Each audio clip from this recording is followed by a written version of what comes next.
ये दुर्योधन मेरी सुनता ही नहीं।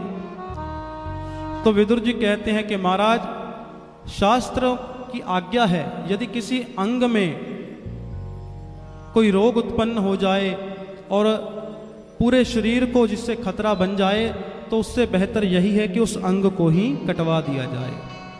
कम से कम वो रोग पूरे शरीर में तो नहीं फैलेगा। उसी प्रकार आपका जो ये पुत्र है दुर्योधन, ये साक्षात कलयुग है।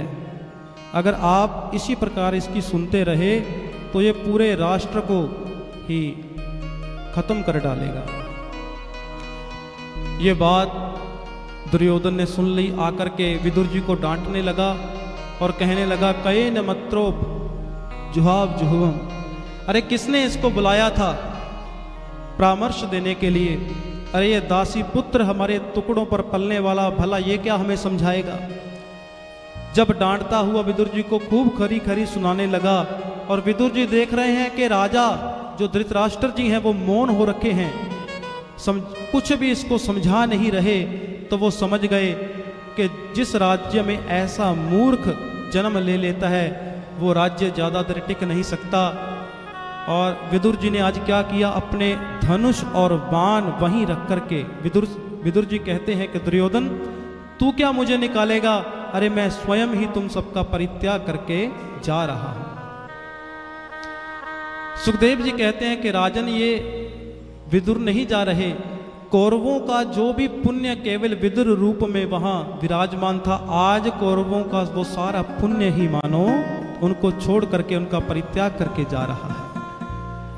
जिस प्रकार लंका में जब तक विभीषण जी रहे तब तक लंका में कुछ ना कुछ धर्म जीवित था, लेकिन जब रावण ने विभीषण जी को निकाला तो गोस्वामी जी कहते हैं रावण का जो भी धर्म थोड़ा बहुत विभीषण के रूप में बचा था, आज वो धर्म भी उनका परित्याग करके चला गया।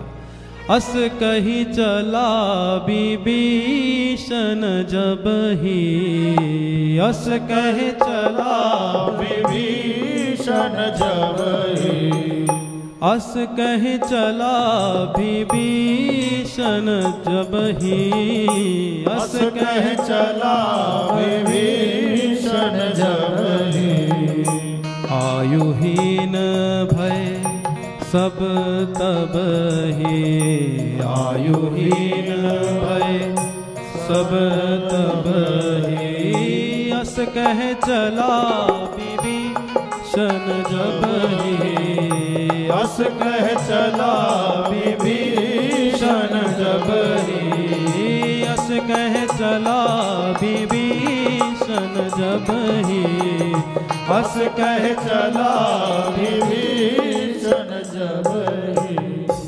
तो आज विदुर जी समस्त कौरवों को छोड़ करके चले गए। तीर्थ यात्रा करते करते जब बहुत समय बीत गया, महाभारत का सारा युद्ध हो गया, तब एक दिन उद्धव जी को यमुना के किनारे में विदुर जी मिले। विदुर जी को उद्धव जी ने सारी घटना के बारे में अवगत कराया कि महाराज, महाभारत का सारा युद्ध संपन्न हो गया, कौरव सारे मारे गए, पांडव विजयी हुए और भगवान भी अपने स्वधाम चले गए।